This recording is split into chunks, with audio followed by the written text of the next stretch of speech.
At my locker, my teammate asked, "How are you even here after that post?" "What post?" I looked around confused and reached for my phone, but remembered I'd left it charging in my mom's car that morning. The entire hallway went quiet. Kids who were walking suddenly stopped mid-step. Everyone was stealing glances at me, but whenever I made eye contact, they'd quickly look away. This one girl from my chemistry class was actually covering her mouth while staring at me, but for some reason, a group of seniors were taking pictures. My teacher stepped out of her classroom and gently touched my shoulder. "Honey, why don't you come inside for a minute? Do you need to call someone?" My stomach dropped because something was seriously wrong. Whatever this post was, it had made my favorite teacher look at me like I was radioactive. I shook my head and kept walking toward my locker. I needed to find my best friend Alana right now. Alana was always at the library before first period. I pushed through the double doors and spotted her at our usual table. She saw me and immediately closed his laptop. That's when I knew this was bad. Alana never closed her laptop for anything. The second I sat down, Alana grabbed both my hands across the table. "I need you to know I had nothing to do with this. I would never ever do this to you." I felt my chest getting tight. My best friend since elementary school was looking at me like someone had died. "Please just tell me what the post says," I whispered, but Elena shook her head. "I think you should go home. Call your parents to pick you up." She was squeezing my hands so hard it hurt, which made me panic more. I stood up and walked to the computer lab. Maybe I could log into Instagram there. But when I walked in, every single person immediately minimized their screens. This freshman actually gasped when he saw me. I sat down at an empty computer and tried logging in, but my hands were shaking too bad to type my password correctly. Behind me, I heard whispering and turned to see 3 girls from my soccer team huddled together. When our captain saw me looking, she walked over and knelt beside my chair. "Carney, I think you should know that we don't blame you for anything. Like, you can't control what your family does." She put her hand on my back and I noticed she'd called me Carney, not my first name like usual. "What are you talking about?" My voice came out strangled. She looked at the other girls, then back at me. "The post. About your dad. About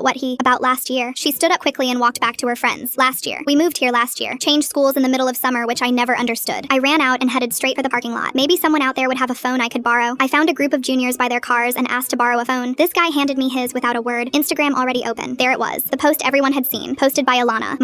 My best friend, Elena. The post had over 2,000 likes. The caption read, "Just thought everyone should know that Lisa Carney's dad is actually Jerome Keller, who killed 3 people driving drunk last May. They changed their names and moved here thinking nobody would find out. My mom works at the courthouse and saw the papers. Those 3 people were Rohan's mom, Verity's dad, and the Spence's uncle. They go to school with us. They've been here grieving while she gets to be varsity captain like nothing happened." My legs gave out and I sat down hard on the curb, still holding the phone. I scrolled through the comments with numb fingers. Under the main post, Elena had added more comments. How I'd beaten her for varsity captain last week. How she thought people deserved to know the truth. How it wasn't fair that those 3 kids had to see me every day not knowing who I really was. A shadow fell over me and I looked up to see Rohan standing there. The kid whose mom had died. He was in my English class. We'd done a group project together about Macbeth. I'd been to his house. "Is it true?" His voice was hollow. I nodded because I couldn't speak. I remembered now. The night my parents sat me down and said we were moving. The way my dad cried. The lawyer who came to our house with paperwork. How mom said it was for a fresh start. How they promised things would be better at a new school. How dad went to those meetings every week but never said what they were for. Rohan turned and walked away without another word. I stood up and ran.